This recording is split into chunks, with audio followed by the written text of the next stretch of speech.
Do you know nothing about chess? Oh, sorry. I was just reading a fine book, Coastlines After Dark, written by myself. Don't you just love books? Picking up the pieces is an episode I don't come back to often. Not that it's bland like Money, Love and Birdseed. I put it in part of the gold run which began with Monday, Tuesday and carries through to Series 4. Just that it's memorable for Colin's branding, everything with the checkers of chess, an adventure leading to an intentionally deflating outcome.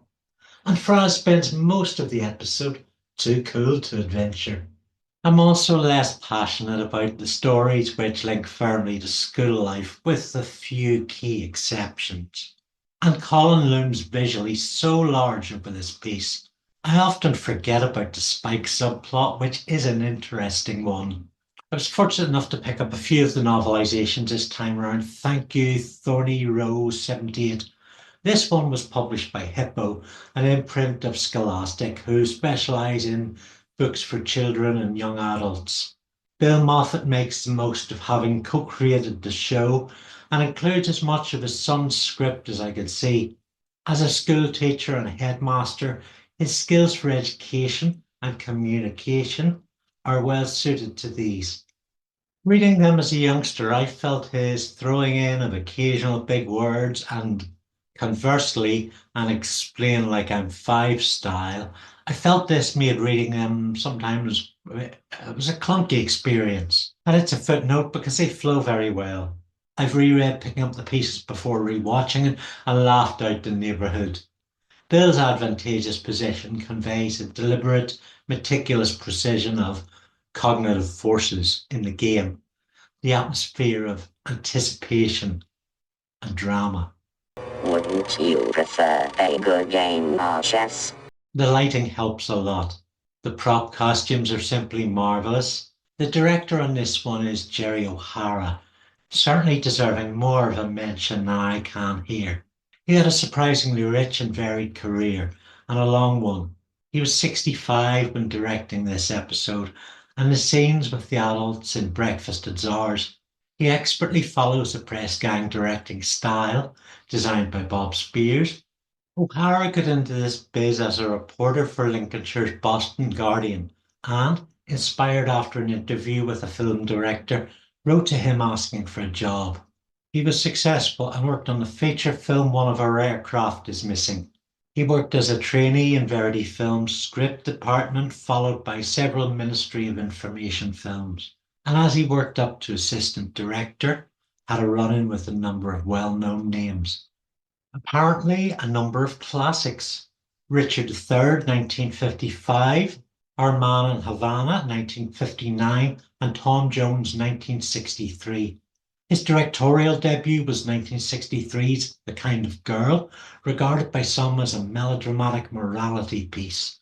Throughout his career, he'd write and direct The Professionals, the Joan Collins vehicle The Bitch, put out a Sherlock Holmes novel, and served as script editor for the ITV series Cat's Eyes. O'Hara passed away in January 2023 at the ripe old age of 98. The next home visit by Linda to Kenny will set up the focus of their domestic lives next episode. Janet Allen fits the role of Kenny's mother well, having fun at his expense. Firmly ensconced in the ensemble repartee is Sam/Julie. Despite calling him a jerk, we could believe she and Spike have a favourable relationship. I wonder, have they ever... No. Spike, you're the fourth Gazette kid in trouble this month. Sullivan will blow his bald head off. Speaking. Oh. The Spike plot begins with a reminder of the paper's origins as a project that's, yes, progressive, but fraught with personal risk. The high-achieving students mixed in with the tough problem students for intense ongoing coursework. Colin's opportunism has been developed plenty to this point, though it is the first case of it in Series 2. My own relationship with chess is, well, let's say on the spectrum of cognitively challenging to meltdown. Name your game. Chess. It can be anything, any game at all. Chess. So I've trouble believing it's a game or a market that Colin has any fine grasp on. But running that game through the mill of capitalism does provide for some excellent dialogue. Abigail Doherty is overshadowed in the fan base for her role as Mary Bryan later in The Rest of My Life, perhaps Series 2's finest guest shot, certainly one of them. Susie Norton is played up through cranial twitchings and nearly flat facial expressions, obsession to the point of boring. It helps that she can meet Colin's approach with bewilderment and skepticism, though the mixes suggest Doherty's playing it too knowing, smiling at Colin's lines rather than at Frazz. Paul Reynolds is called for by the script to ham it up to a level that's unrealistic even by his standards, though very funny, and is dialed back by Frazz giving him the blow-off. Frazz doesn't suffer fools, or care for suffering generally. On that note, I'm not sure why he's partnered with Colin so often. We can deduce the involvement in this scheme was more his serving as a hook in the pitch to Susie. At times the novel refers to Frazz's inner monologue and states the plan didn't include Frazz actually playing chess.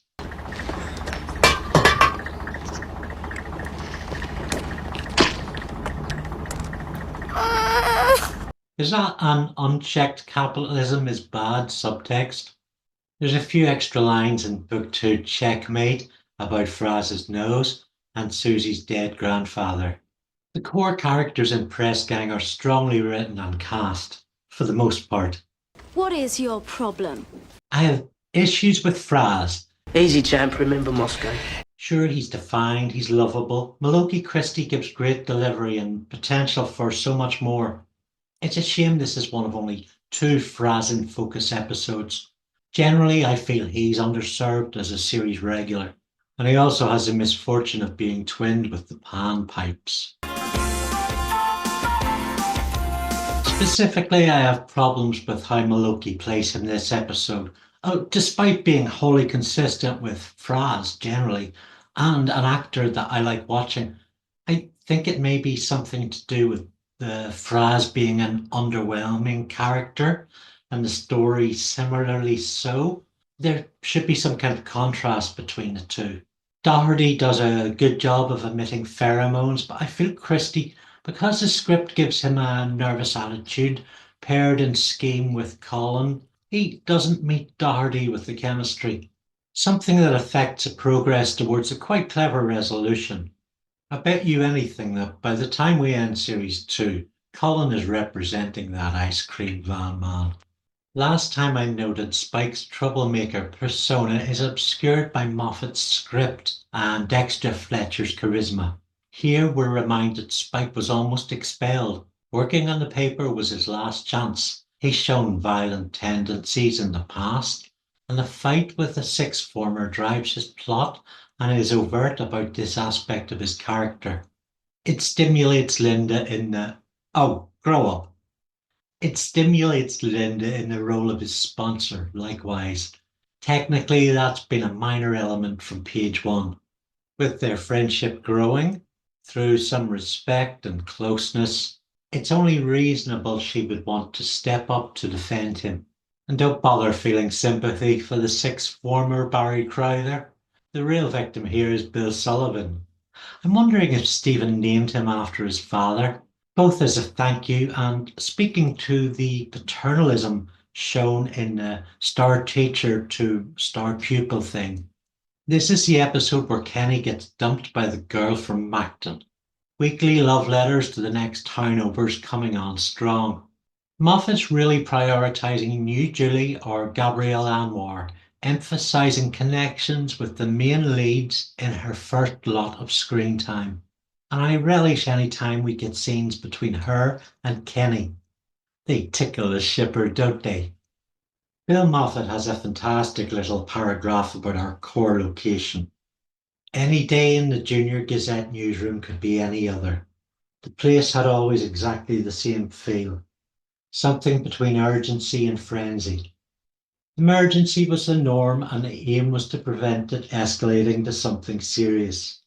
The interior decor was early 20th century battlefield, and since most of the work involved a sustained assault on a wide variety of typewriters, also early 20th century, the sound of machine gun fire added to the general ambience. And that also seems very much aligned with Linda's inner life as a workaholic. I'm not sure we've seen the meeting room before. It looks like the graphics room. The dark room also looks like Colin's office, though they're clearly set as two different rooms.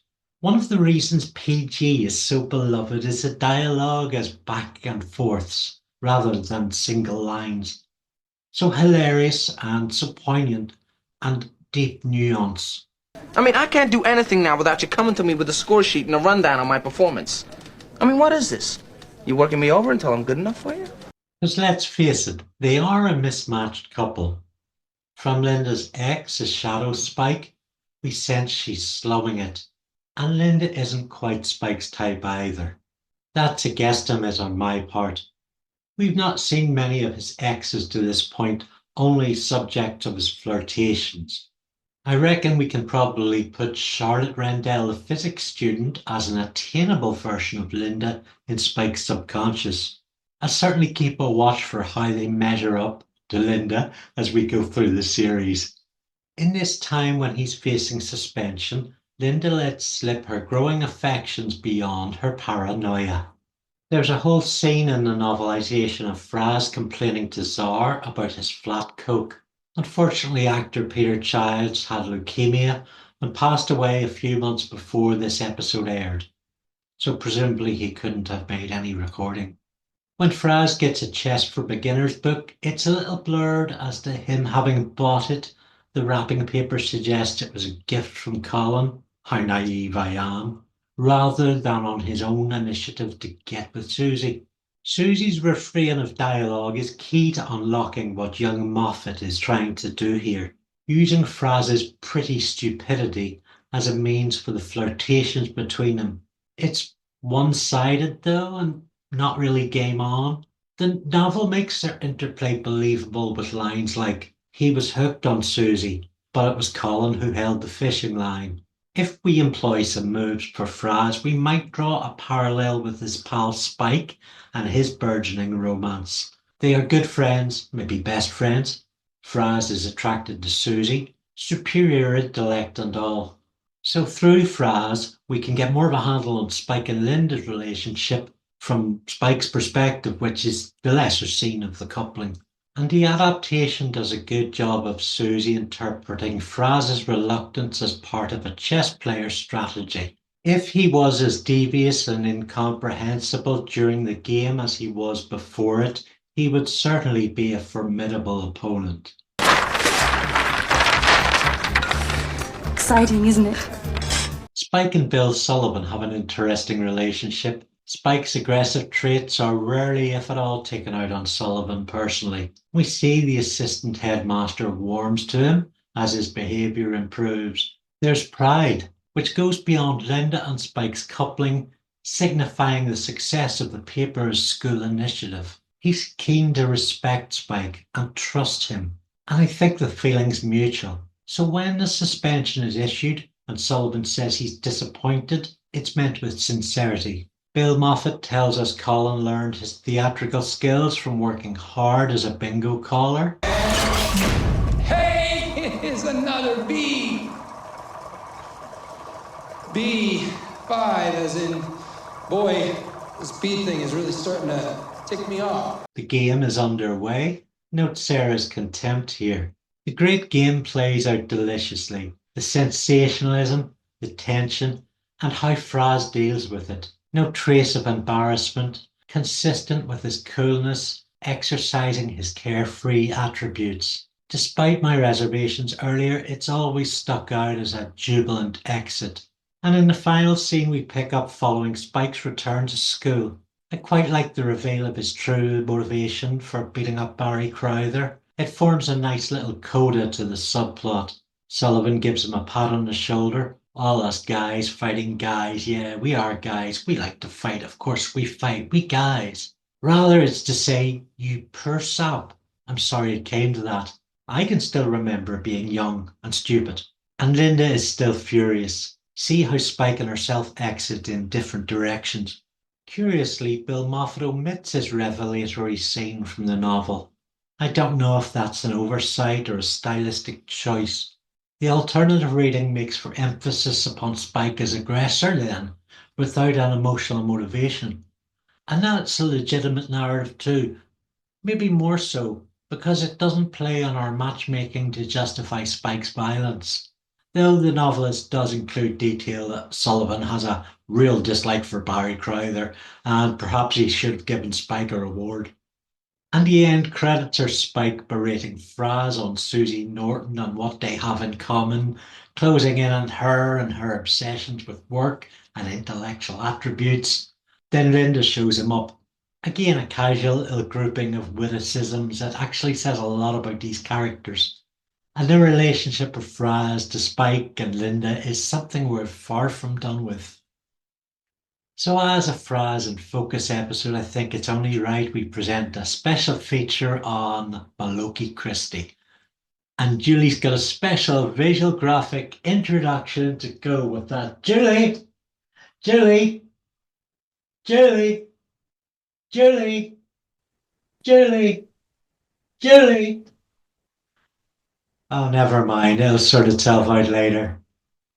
I don't know much about Mmolki Chrystie's early life. I did think of reaching out to him for an interview. I'm not going to do an interview on camera right now. He was born around 1969 to 71 because he had a letter read out on the first episode of Pauline's Quirks, a 1976 sketch show where apparently he was 7 years old.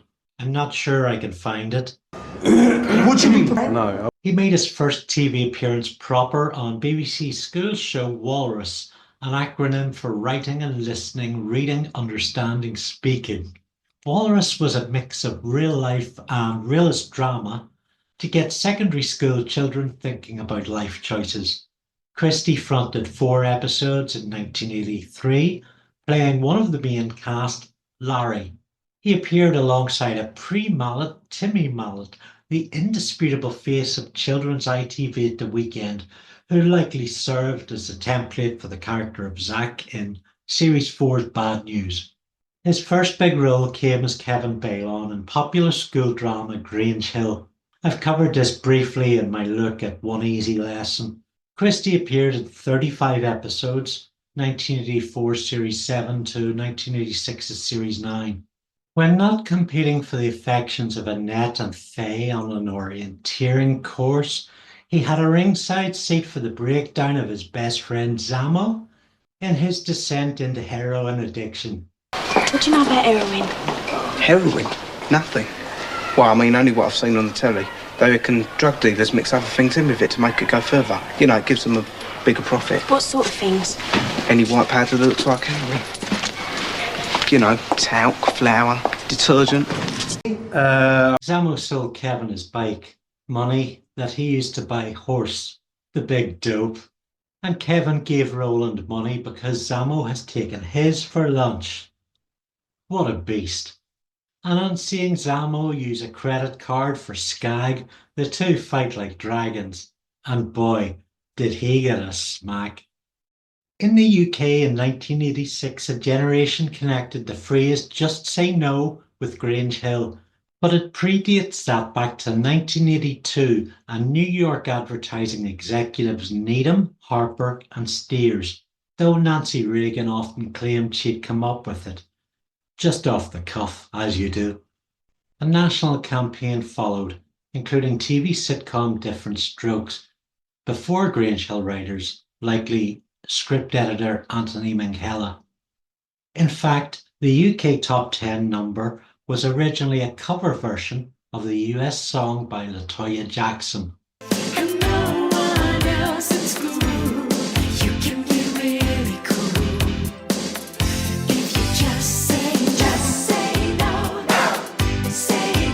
With striking differences, including this. So what was it made you do it? You had no need. First a taste, then a craving, then it turned to greed. Calling me your main man, you didn't really understand. After all you did to me, expected me to shake your hand. No! Mmolki wrote the rap too, earning a credit on the single. And I think by choice he's very deep in the background for the rest of the video to save you the bother it reaches maximum cringe. It's possible the actor playing Damo, Lee McDonald, and Mmolki met with both attending the famous Anna Sher Theatre School, noted for its pioneering founder and known for its economic accessibility. You can see him here with Susan Tully on the front of Cher's autobiography and represented by the Cher Agency. From there we can track a road to press gang. It's quite possible that's how he met Dexter Fletcher, who was attending the school around the same time. And prior to appearing on our screens as Frazz, he and Fletcher would work together on a Bob Spears directed episode of the comic strip Presents. Mmolki appeared in 41 of 43 episodes as Frazz, a lad so laid back he can make a recliner anywhere. He's a socialist champion for being on the longest go slow ever. He favours the least amount of effort and transforms work into fun. He serves as a great wingman to Spike, but with his own voice, in much the same way as Kenny does for Linda. And he is just pretty stupid, enough to get swept up in Colin's schemes as long as his patience lasts. Presumably if the money is right. We see him go from a KD knuckle-dragger to fearless and competent reporter, and his flippant stoicism is enjoyably homely, I guess. Homely, yeah. Around this time, Mmolki would also pop up for one-shots. No, that wasn't a drugs reference. In the Mel Smith vehicle, Colin's Sandwich, Casualty, The Bill, and one of my favourites, Sean's Show. And that's roughly where his acting credits end. The same year Press Gang ended, 1993, the year of his final IMDb entry as an actor. He'd been exploring his creativity through writing. That same year, his screenplay, Hitting Skins, was shortlisted for the BBC Black Screenwriters Award. Mmolki decided he was happier being behind the camera. 1998 would be something of a landmark year for finding direction. He was writing for Vibe, an American magazine focusing on rap, hip-hop and rhythm and blues. More significantly, that year he was enrolled in the BBC Shadow Director Scheme. This put him in place to serve as assistant director on Rage, Newton Ayaduaka's tale of a mixed-race, angry young rapper living on a grim council estate in London. The following year, he enrolled in the National Film and Television School for a 3-year diploma in fiction direction. Indeed, he was already on his way with Underbelly, an 8-minute dramatic short about a disabled ex-boxer and his daughter. Mmolki wrote and directed the film with his lead actor Jemric soon winning the award for Best Male Performance at the 2001 BFM International Film Festival. After graduation, Mmolki served as first assistant director on Jan Bauer's Little Scars, a dramatic tale of a Czechoslovakian's forbidden passionate love affair in a shared household. The 50-minute film was the winner of the 2004 Student Television Award. He appears to have been operating with, or overseeing more likely, a small production company, Films That Make You Go, This time as an independent filmmaker is recollected in Crystal Waller's 2020 paper, From Caves to Commons, DIY Cinema in the UK, published by Reading University. Mmolki praised the power of collaboration, supporting the notion of the scene, having plenty of room to support small filmmakers from grassroots DIY to those playing larger festivals. However, underground success has to be fought for, and 2004 is the year Justin Lee Collins descended onto Mmolki's quiet life. Justin Lee Collins was a stand-up comic, DJ and TV show host. Whereas most of us circulate blood around our bodies, Collins exists solely on sugar, and he's the youngest man ever to grow a beard. In 2004, he launched his Bring Back series, training his sights on reuniting the 1986 cast of Grange Hill to perform a version of Just Say No on stage to a crowd of giggling girls. And he'd do that by blagging and stalking. because that's hilarious, right? I'm not going to do an interview on camera right now. Okay, I've just had a one-on-one with Mmolki Chrystie. He's not interested. Mmolki just said no. He balked at the idea. The upside to the intrusion were clips from a self-recorded short about the trip to the White House. It's called Pictures Mound, and you can see clips from it in Bring Back Grange Hill. Link in the description. Over the last 10 years as a freelance filmmaker, he's worked extensively for the Design Museum, including production of the historical promotional piece Ferrari Under the Skin. Working with museums is his speciality and passion, particularly the London Transport Museum, for whom he's delivered over 30 films. In 2020, his integrated film works Hidden London scooped a Museum and Heritage Award for Best Temporary Exhibition. In March 2022, he worked with poet Cecilia Knapp and young people from Deptford on Film in a Day in partnership with You First. Between them, they created a film poem in just 24 hours. It was screened on a loop as part of Deptford Literature Festival. Most recently, he's worked with visual artist Sarah Menemy on a Simply East London poster for Shadwell Station, exhibited at Transport London's Global Poster Gallery. The show continues until spring 2025. Mmolki actively updates his LinkedIn account, and it's a good place to find out what he's up to next. If you've enjoyed this video, please don't forget to like, comment and subscribe. And check out some of our other videos. We've got Doctor Who, Ahsoka, Press Gang, loads of stuff. A big shout out to my video production assistant, Andree Wood at Ditto Media. And there's a link in the description to that. And a big shout out to all my patrons who make this happen, particularly in Lawther, Arsalan, Haider, Ali, and Art K. You can sign up to my Patreon for money. You get advance access to 9 videos a month. You'll get an entire archive of my 25 years stuff as a cartoonist. You'll get access to all my books as ebook form and special members only short films. And guess what? It's only £1 or $1 thereabouts per month. And you can just, you get so much. Check. It's in the post.